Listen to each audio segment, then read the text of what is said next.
queridos amigos do nosso querido lar de Frei Luiz. A minha gratidão eterna a vocês. Eu fiquei emocionada com as palavras do nosso querido Paulo há pouco. Eu queria agradecer muito a vocês, agradecer primeiramente a Jesus, a todos os benfeitores do lar de Frei Luiz, a toda a diretoria dessa casa, imensamente querida por mim, eu guardo eles no coração, o senhor Nelson, que eu vejo aí, o senhor Wilson, o senhor Paulo, a todos vocês a minha gratidão, a todos os trabalhadores, e hoje, em especial, trazendo aqui para vocês mais uma vez as palavras do nosso codificador, do nosso querido e amado eterno Allan Kardec, trazendo a lei do progresso.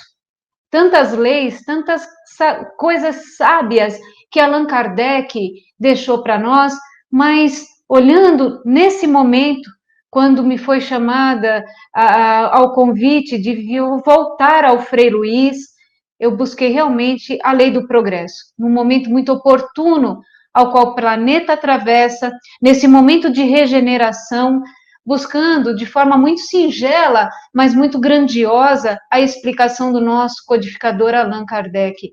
No Livro dos Espíritos, as perguntas 798 até a 802.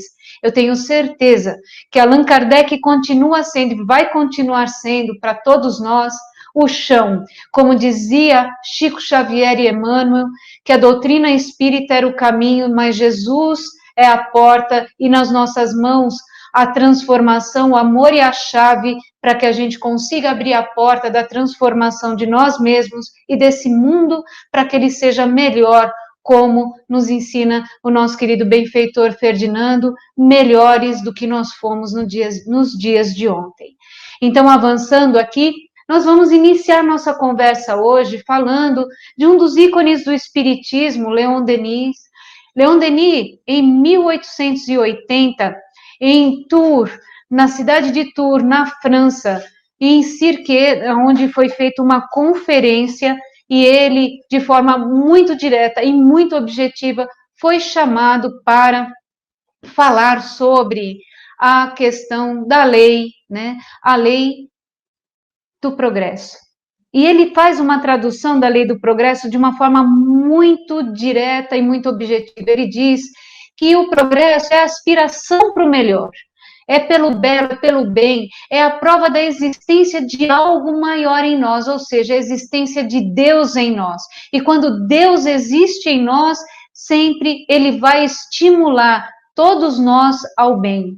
E esse princípio superior, essa coisa grandiosa que existe dentro de nós, quase divina, como diz Leon Denis, nesse momento dessa conferência, nos chama sempre a atenção para que a gente avance, que vá à frente, levando os pensamentos e dominando sempre o pensamento e a nossa consciência.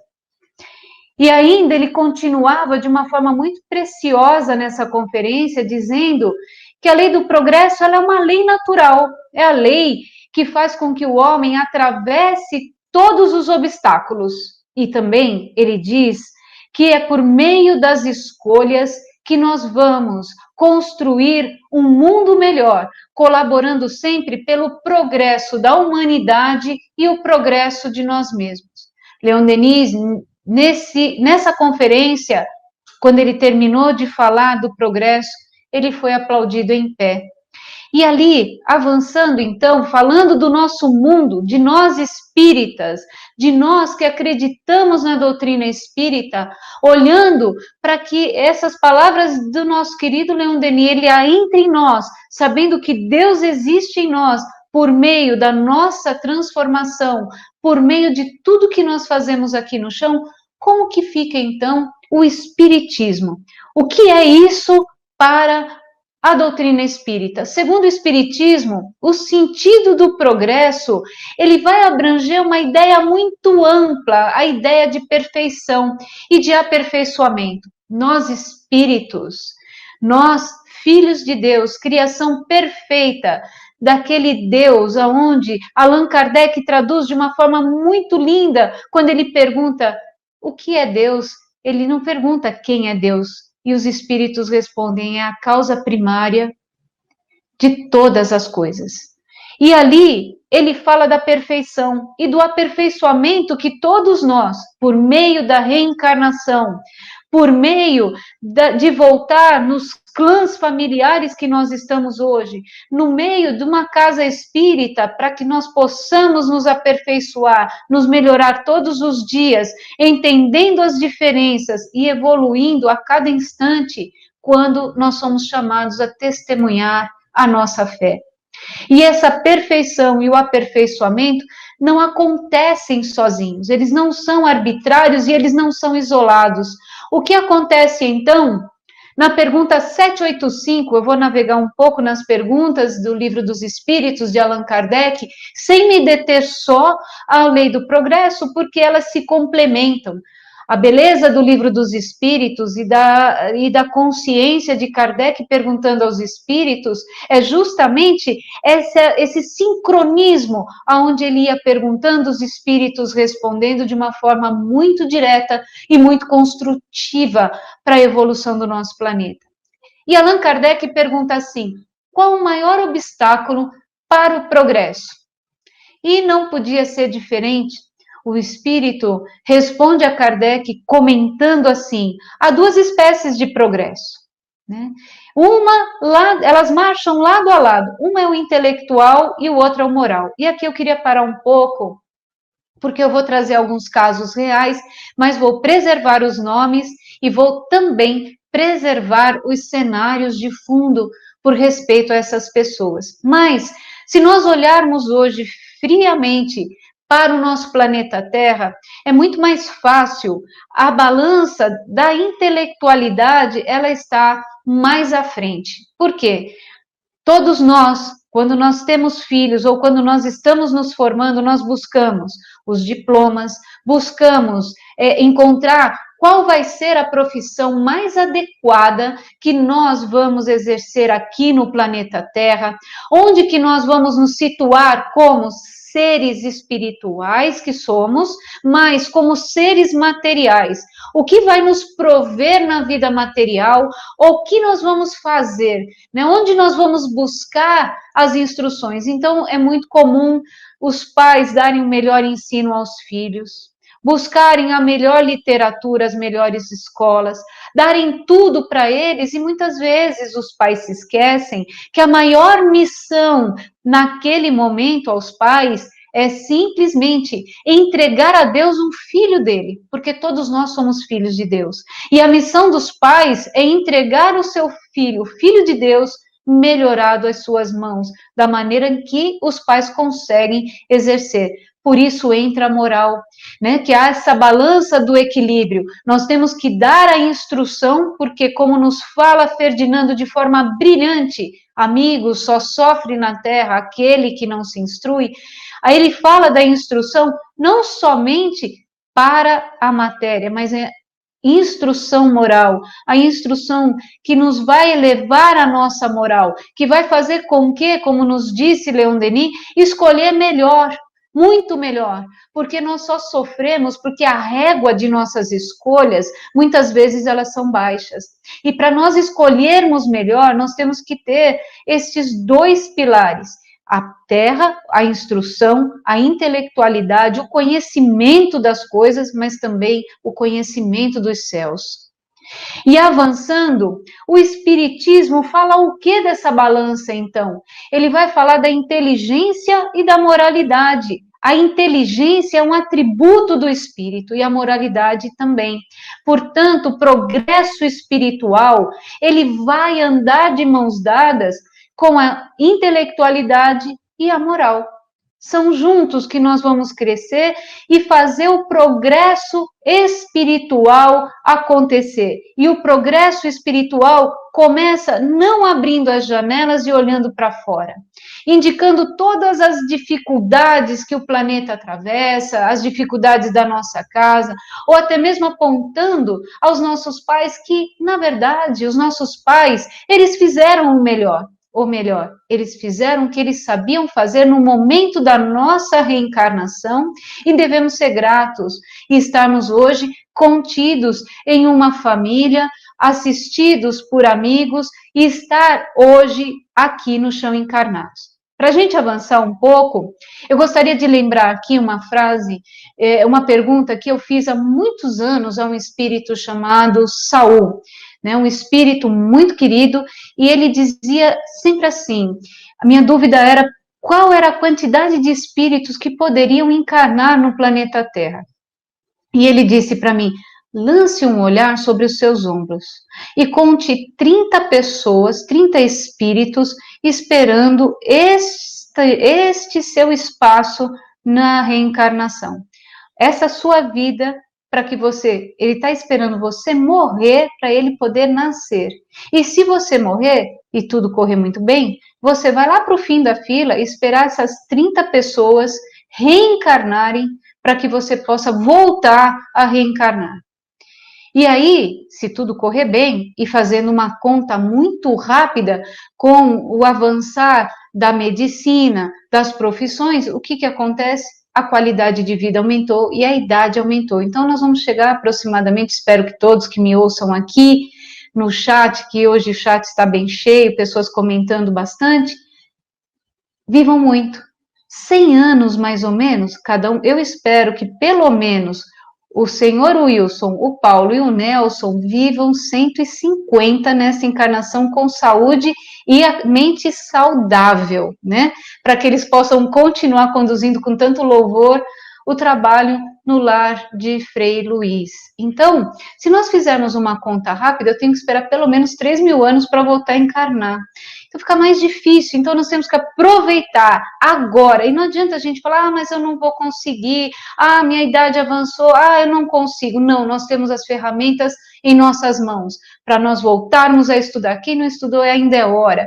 A moral, e elevando, e assim, nós vamos trabalhar bastante essa questão da moral daqui a pouquinho, mas é importante sim, ainda há tempo de nós continuarmos a lapidar o nosso espírito. E eu não podia deixar fora nosso querido, eterno Chico, sempre Chico Xavier.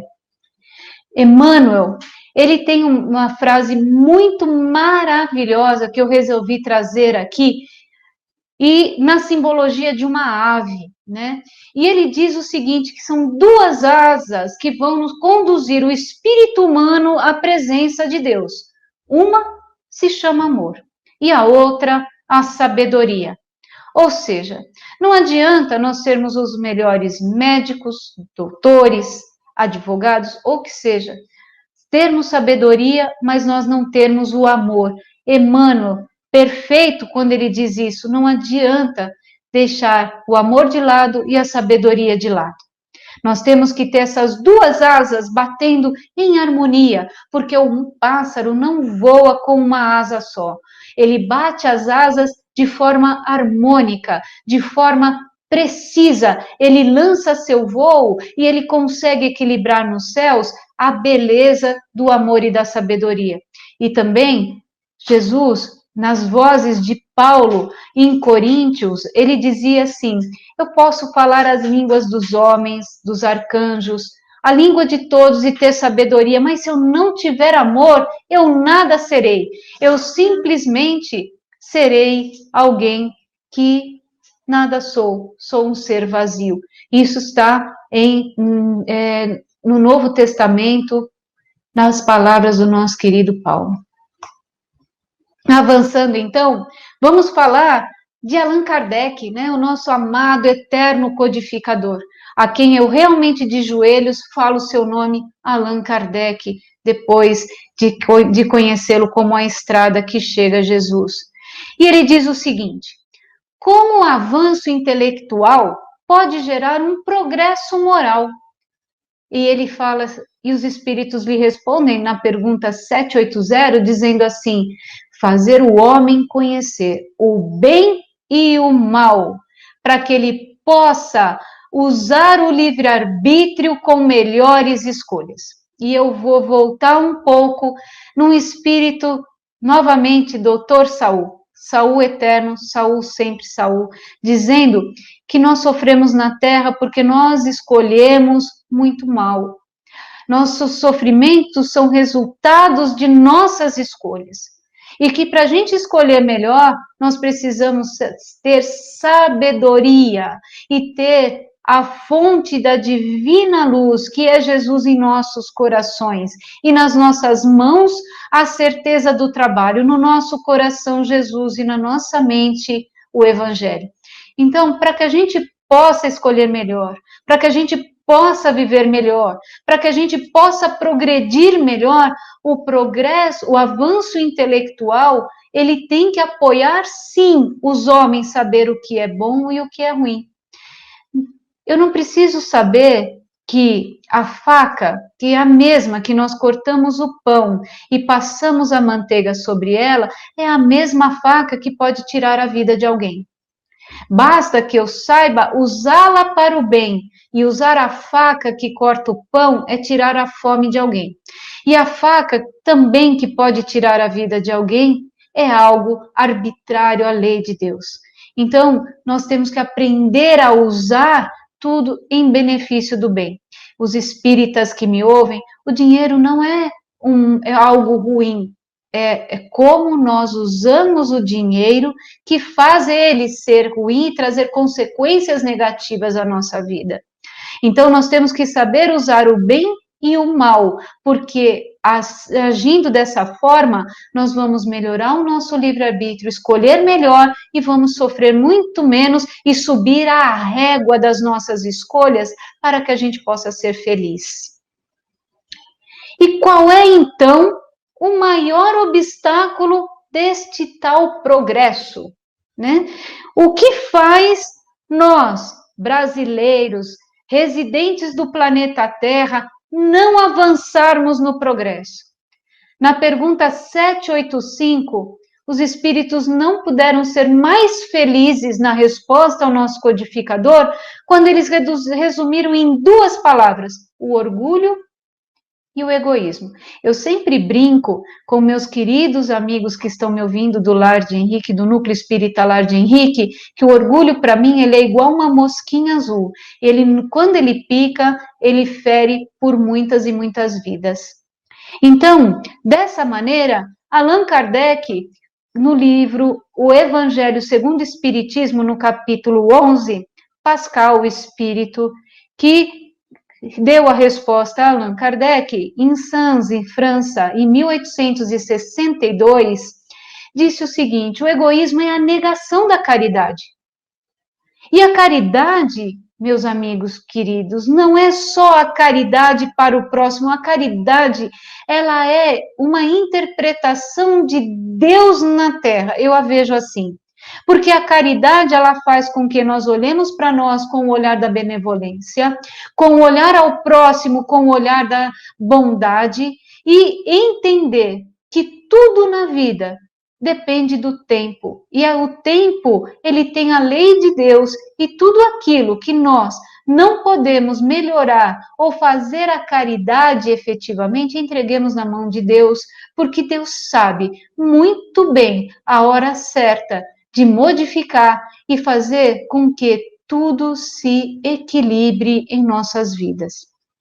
Continuando então as palavras de Pascal, ele diz que sem a caridade, se nós não fôssemos caridosos, benevolentes conosco, bondosos com o próximo, não haverá descanso para a sociedade humana. Nós vamos viver um campo de guerra, mas graças a Deus nós já avançamos, porque há um tempo atrás nós estávamos ainda naquela luta incessante, né, em lutas com armas nas mãos, tirando a vida dos nossos irmãos. Hoje é mais diferente, mas eu acredito sim que existem muitas pessoas com muita boa vontade e muito benevolente hoje vivas aqui no nosso planeta. E ainda ele diz mais: se não há descanso, se não houver a caridade, a gente não tem a segurança. E o que ele quis dizer com a segurança? É nós estarmos em paz, com a sensação do dever cumprido, com a sensação de que tudo podemos naquele que nos fortalece, que é Jesus. E ele diz: com o egoísmo e o orgulho, estes andam de mãos dadas, e haverá sempre um caminho sagaz de lutas incessantes, onde serão pisoteadas as mais santas afeições e os laços de amor que requerem as sagradas bênçãos de Deus, que é a família, não terão mais o respeito. Chico Xavier, mais uma vez, ele diz de uma forma maravilhosa que nós talvez não tenhamos a família que nós sonhávamos ou queríamos, mas nós temos a família que nós precisamos para essa encarnação. As pessoas que estão ao nosso redor são as pessoas que nós efetivamente precisamos em nossas vidas. E ainda mais ele avança, eu queria chamar a atenção de todos os espíritas que me ouvem, porque é muito comum a gente esquecer essa obra do nosso codificador, Obras Póstumas. Na verdade, o apanhado de Amélie Boudet, sua esposa, que deixou esse lindo legado de Allan Kardec para nós.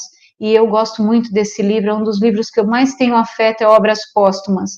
E ele diz o seguinte nos seus escritos achados pela sua esposa: se quiserdes que os homens vivam como irmãos na terra, não basta dar as lições morais, é preciso destruir a causa do antagonismo existentes e atacar o mal, que é o orgulho e o egoísmo, porque hoje nós estamos médicos, amanhã nós somos pacientes. Hoje nós somos doutores do direito, advogados, amanhã nós podemos ser o réu. Então, a vida ela é muito cíclica, hoje numa posição, amanhã em outra. E aqui eu fiz um balanço sobre o que é o orgulho e o egoísmo. Ai, Chico Xavier, ele é perfeito quando ele fala do orgulho, e eu busquei uma passagem dele muito querida, que ele diz o seguinte: quando nós descobrirmos absolutamente que nada é definitivo, inclusive a vida, compreenderemos a inutilidade do orgulho, a tolice das disputas, a estupidez da ganância e a ignorância de todas as mágoas, das tolas mágoas. E aí, o que é o egoísmo, então, Gil? É a inveja, né? É o próprio orgulho em nós, é a ambição, é a vaidade, é a mentira. Eu digo sempre que a mentira ela dura muito pouco, o ciclo de vida da mentira é muito pequeno. Por isso nós temos que ser verdadeiros, mas nós não precisamos ser violentos com a verdade. Simplesmente esperar o tempo, porque ele se organiza. E o tempo, quando ele se organiza, ele traz de volta a luz e faz com que a gente avance incessantemente para um futuro melhor. E aqui eu queria chamar a atenção também, porque é muito comum quando dentro de uma carreira as pessoas costumam ir subindo, subindo, e elas são desafiadas quando elas chegam no topo da carreira, e elas são desafiadas por algumas coisas. A vaidade, o dinheiro em excesso, o orgulho, a inveja e a mentira. Essas 5 questões que são bases do egoísmo, normalmente são os grandes desafios para quando nós chegamos em alguns patamares, algumas lideranças mundiais, políticas, sejam elas quais forem, inclusive religiosas.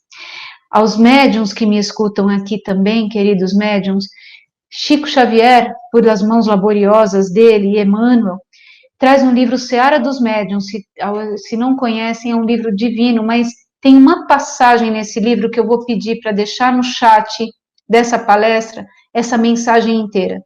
Eu acredito que todas as aulas de mediunidade, essa mensagem ela tinha que ser lida, relida, estudada do começo até o fim, mas eu peguei só um pedacinho dela, porque ela fala aos médiuns, a orientação da doutrina espírita é clara. Nós temos que nos livrar do egoísmo e do orgulho, os dois corredores sombrios, inclinando-se de toda parte ao vício e à delinquência, em angustiantes processos obsessivos. E só o bem é capaz de filtrar com lealdade a inspiração de Deus. Mas para isso é indispensável não apenas admirá-lo, admirar a Deus e divulgar a Deus. Acima de tudo, é preciso querer, é preciso praticar com todas as forças do coração. Essa mensagem ela é linda, eu vou deixar aqui no chat para todos os médiuns que me escutam. Espiritismo, de que maneira, então, o Espiritismo pode contribuir para o progresso? E aí, na pergunta 799, no Livro dos Espíritos, deixando a vida futura de estar velada pela dúvida, o homem perceberá melhor que por meio do presente lhe é dado preparar o seu futuro. Ou seja, em nossas mãos, nesse momento, está a chave da nossa transformação, de um futuro melhor. Esquecer o passado. O passado, ele, fazendo uma analogia, ele é uma ponte que nós já atravessamos.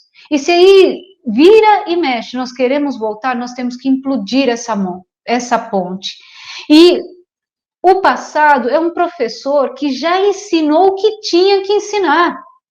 Ele não vai mais repetir as lições, nós temos que olhar para frente, seguir adiante, levantando do chão e se refazendo e seguindo adiante ao futuro e ao progresso de nossas vidas. E o Espiritismo, então, eu elenquei dentro dos livros da doutrina espírita 5 eixos importantíssimos para que a gente faça algumas chamadas aqui para nós. Primeira delas, o Espiritismo nos apoia nessa jornada porque ajuda o homem a se melhorar, firmando as ideias sobre certos pontos do futuro, ou seja, o Espiritismo, ele nos indica o caminho, né? E voltando à frase brilhante de Emmanuel, a doutrina espírita é o caminho para que cheguemos a Jesus, porque Ele é a porta e em nossas mãos a chave da nossa transformação. Apressa o adiantamento dos indivíduos, né, para que eles possam ter mais facilidades com as suas escolhas e vivenciar o dia a dia. Quando nós encarnamos, ninguém nos falou que ia ser fácil, muito pelo contrário.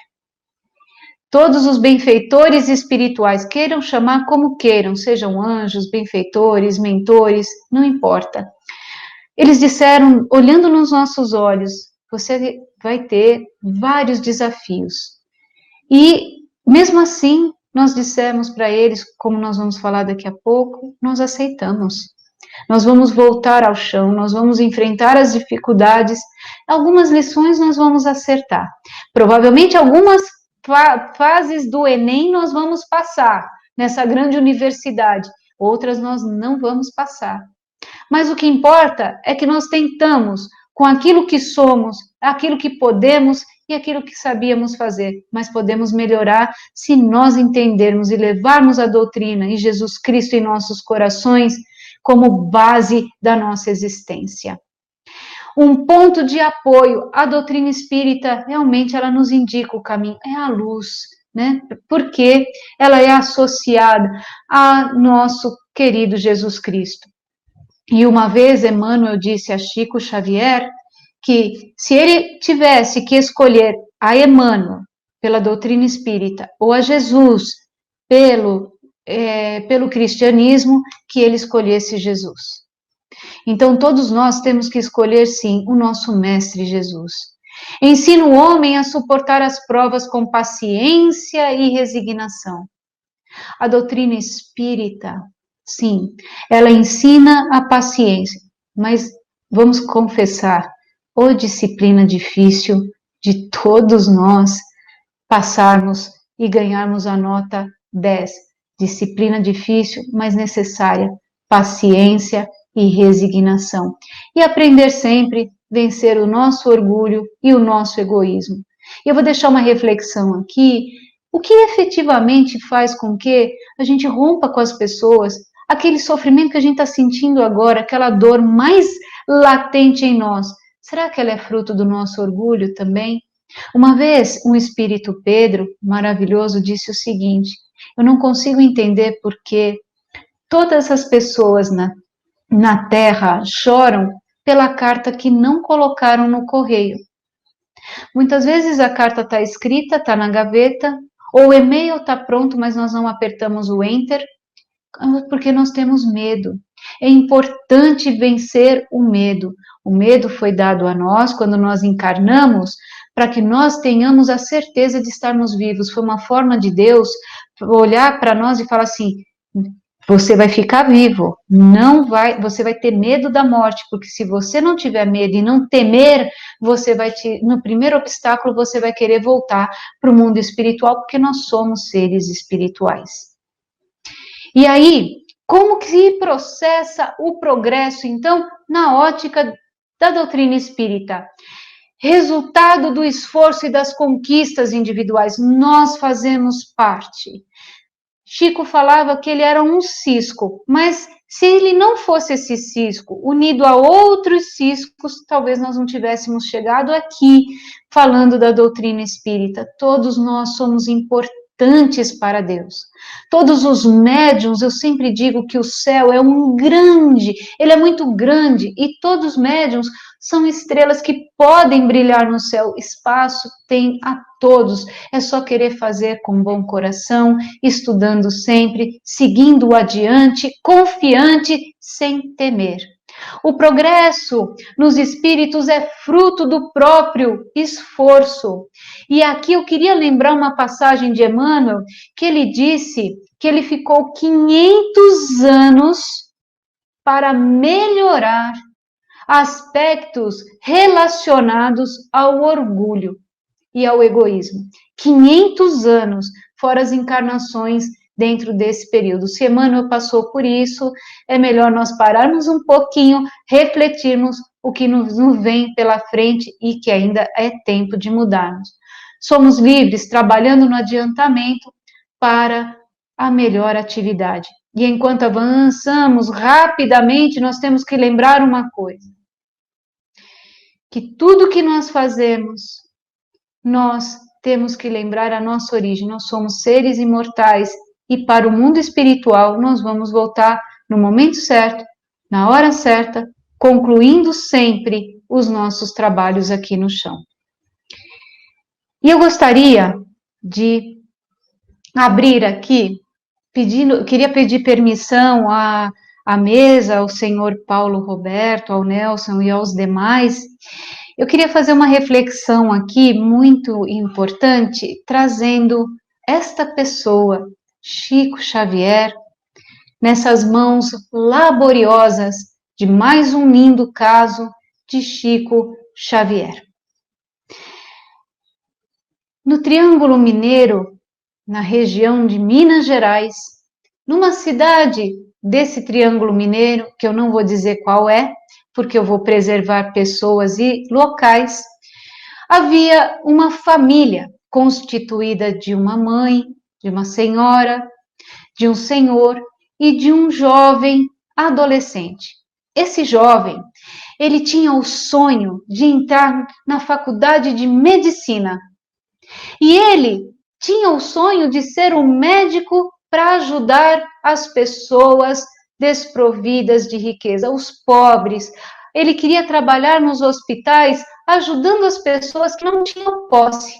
Esse era o sonho desse adolescente. A mãe, cheia de orgulho desse menino, e o pai trabalhavam dia a dia para que esse sonho se realizasse. Só que essa família era muito simples, muito humilde. O pai vendia verduras na feira e a mãe sanduíche numa praça. E esse menino estudava numa escola pública. E ele estudava muito. E a mãe, cheia de sonho e de orgulho, então trabalhava muito mais para que esse menino entrasse na faculdade de medicina. Ele estudou, fez os vestibulares, enfim, ele passou para uma universidade pública da região de Minas, no Triângulo Mineiro. E ali o que aconteceu então? Os livros eram caros, os aparelhos eram caros, como manter o filho, que era o pai um feirante e a mãe uma simples vendedora de sanduíches, como manter um filho numa universidade e logo de medicina? Então a mãe, o pai trabalhava mais e muito mais, e ele fazia de tudo para que ele pudesse suprir as necessidades do filho na escola. A mãe, ao invés de vender sanduíche só na parte da manhã, ela vendia sanduíche de manhã, de tarde, de noite, de segunda a domingo, nas portas das universidades, onde ela podia, para que o filho pudesse, então, se formar em medicina. E foi então que o tempo avançou. E o pai, não aguentando todo aquele esforço de um trabalho tão pesado, acordando cedo, sem ter condições de se cuidar, ele veio a desencarnar. A mãe sozinha, então, em pleno desespero, dobrava suas cargas de trabalho para manter o filho. O tempo avançou e então, o belo dia, ela estava vendendo numa praça, na frente de um hospital, seus lanches. Um diretor do hospital desceu e foi, num momento de pausa, ele desceu para respirar e foi até essa senhora, não existe lei do acaso, todos nós sabemos, e foi comer um sanduíche. Chegando lá, ele conversando, coisas triviais, disse que ele era diretor de outro hospital e dava aula numa universidade. E a mãe, sorridente e feliz, disse: então o senhor deve conhecer meu filho. Meu filho é fulano de tal. E disse: então, claro que eu conheço um rapaz muito esforçado. Então, por misericórdia, meu senhor, ajude meu filho. Dê uma oportunidade a ele de estágio, mesmo antes dele se formar. E foi assim que ele disse: senhora, vou ajudar seu filho. E assim ele fez. Cumpriu a promessa e deu oportunidade a esse jovem. E o tempo avançou e ela, toda feliz, chegou em casa e disse: filho, eu tenho uma notícia para lhe dar. Conversei com um diretor e ele disse que vai lhe ajudar. E ele, feliz, abraçou a mãe, sorridente, e disse: mãe, eu vou ser o médico dos pobres, minha mãe. E assim, avançando o tempo, o que aconteceu então, senão ele simplesmente chegou no dia da sua formatura. Aproximando os dias, a mãe, tão humilde, foi até a vizinha, que era como uma irmã para ela, aqueles anjos benditos que nós não sabemos como a vida faz, mas sempre Deus coloca um anjo na nossa vida. Pediu a ela: me ajuda, porque eu não sei nem como me vestir, eu nunca fui a uma festa e hoje é a formatura do meu filho. Então elas saíram, abriram naquela oportunidade um crediário, comprou um sapato, um vestido bonito, e ela também chamou um táxi para que levasse ela e o filho até o local da formatura. Então, o dia chegou, ela toda arrumada, feliz. O filho chegou a ela, muito sério, e disse: mãe, eu tenho duas coisas para falar com você. E ela: diga, meu filho, sorrindo, feliz, esperando o momento de ver o filho receber o diploma. E foi então que ele disse: mãe, eu não quero que você vá à minha formatura, porque eu namoro com uma jovem que vem de uma classe social muito superior à nossa. E eu tenho vergonha da nossa origem, e eu não quero que ela saiba da minha origem, mãe. E ela: mas meu filho... E ele continuou: e a segunda coisa, eu estou saindo de casa, porque hoje eu ficarei noivo desta moça, e eu não vou mais voltar aqui. E eu não quero que ela conheça você. E ela engoliu o choro, olhou aos olhos do filho como uma mãe e disse: seja feita então, meu filho, a sua vontade. E o táxi lhe espera. Vá, vá, filho, porque você vai ser o médico. E eu sei que vai ser o médico dos pobres, como você sonhava. Mas eu gostaria que você lembrasse de uma coisa: eu amo você. E assim, ela acompanhou o filho até o portão. Quando o táxi sumiu dos olhos dela, ela começou a chorar convulsivamente, copiosamente. E lá veio a vizinha e disse: o que aconteceu com você? E ela contou a história, e ela disse: o que vou fazer? A vizinha disse então: você vai comigo numa casa espírita. Eu sou espírita e você vai, mas eu estou vestida para a festa, você vai vestida assim, porque Jesus também merece que nós nos apresentemos da melhor forma a Ele. Vamos à casa espírita. Surpreendentemente, ela sentou de forma muito humilde no canto, e lá o palestrante, por coincidência ou não, falava da lei do progresso. E ele dizia assim para aquele público que assistia àquela palestra: para que nós possamos progredir, nós não podemos esquecer da lei do perdão, que tudo sabe, entregando nas mãos do tempo a certeza de que só o tempo é o equilíbrio para todas as coisas que nos oprimem o coração, mas o importante é perdoar. Ela saiu cheia de esperança e não demorou para ela começar a frequentar a casa espírita. Dentro das suas condições, ela era uma trabalhadora brilhante.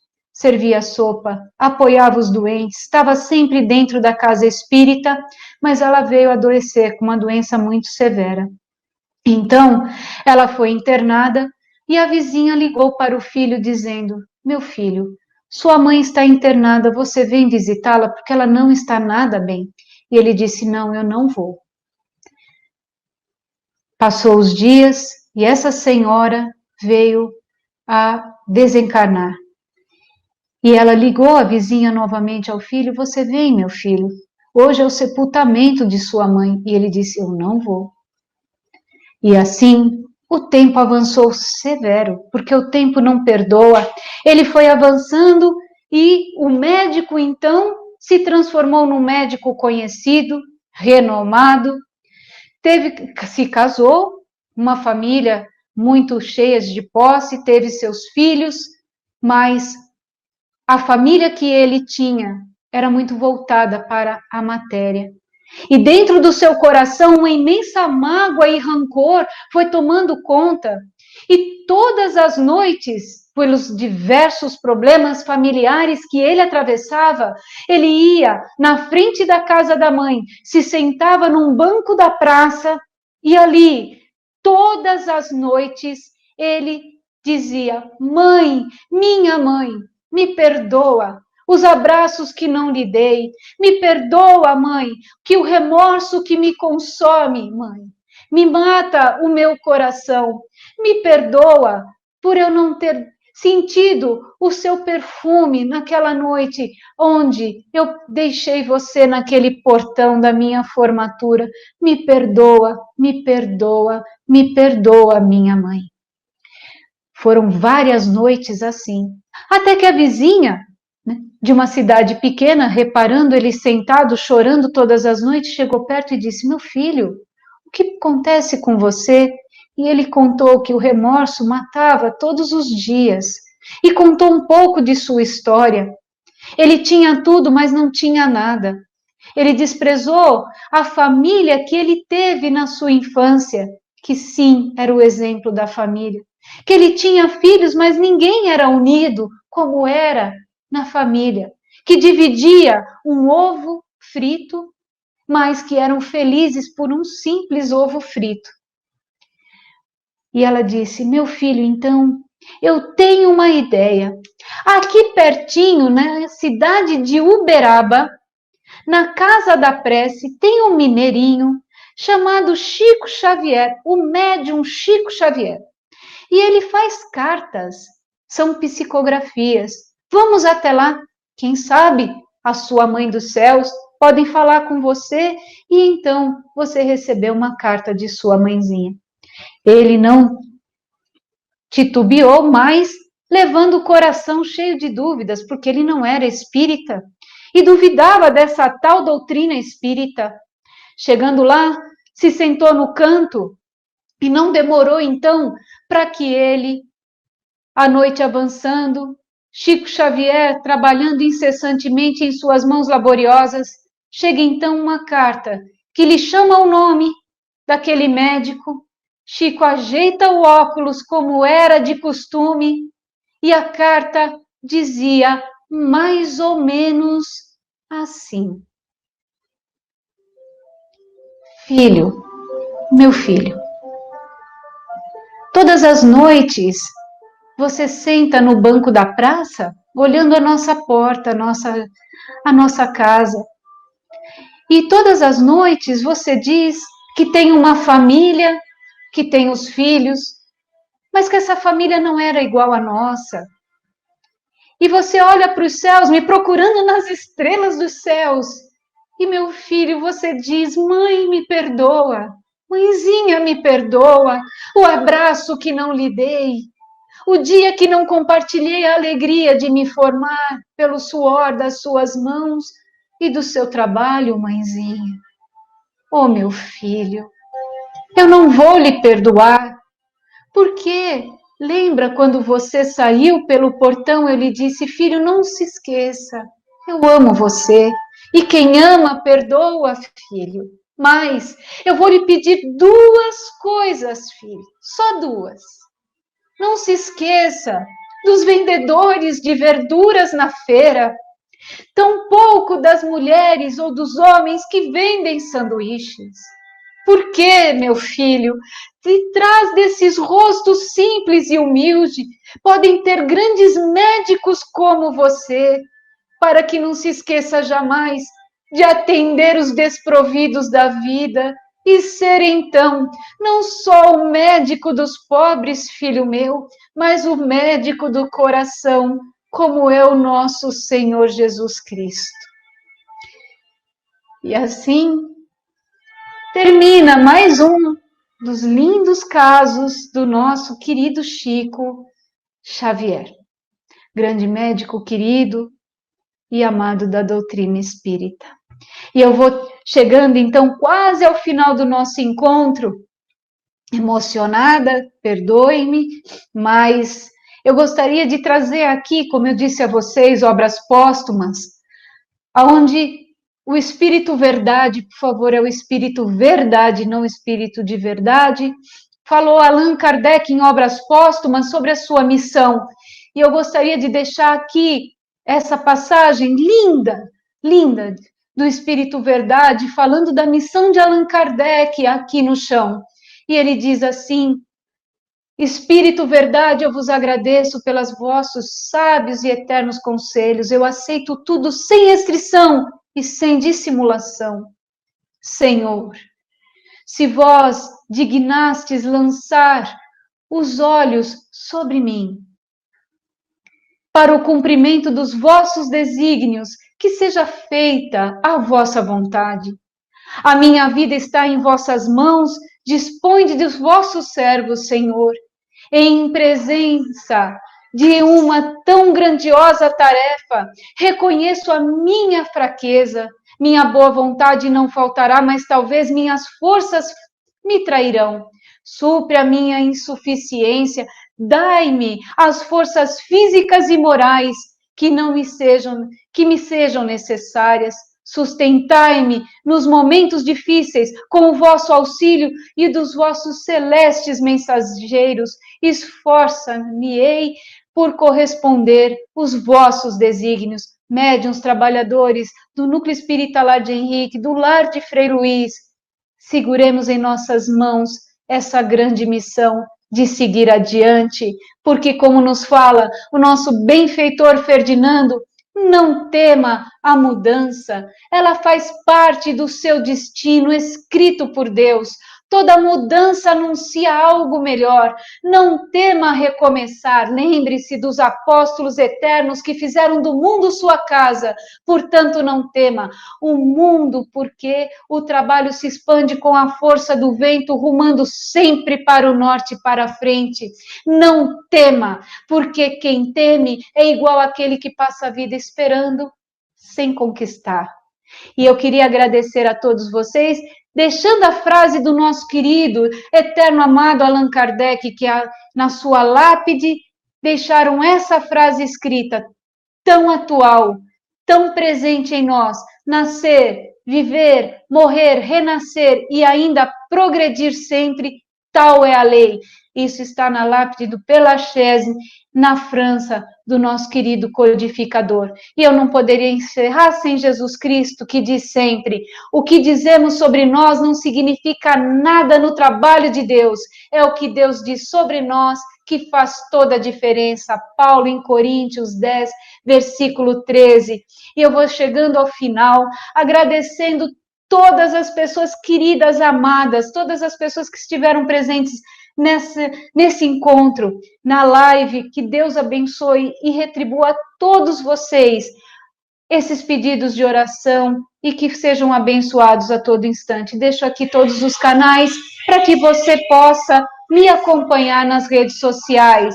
E eu gostaria de pedir licença aos dirigentes hoje desse trabalho. Nelson, meu abraço a você, saudoso querido amigo que eu guardo no coração, senhor Paulo, mas as flores que vão sequenciais vai para o senhor Wilson Vasconcelos. Senhor Wilson, que Deus ilumine seu coração, porque o Senhor é guardado no meu coração sempre, com a luz bendita, com a luz de Deus, de Nossa Senhora, abençoando o seu caminho e eternamente de sua família. Gratidão, fique com Deus e muito obrigada a todos que tiveram a paciência de me escutarem nesse momento. Em nome de Jesus, fiquem com Ele e muito obrigada.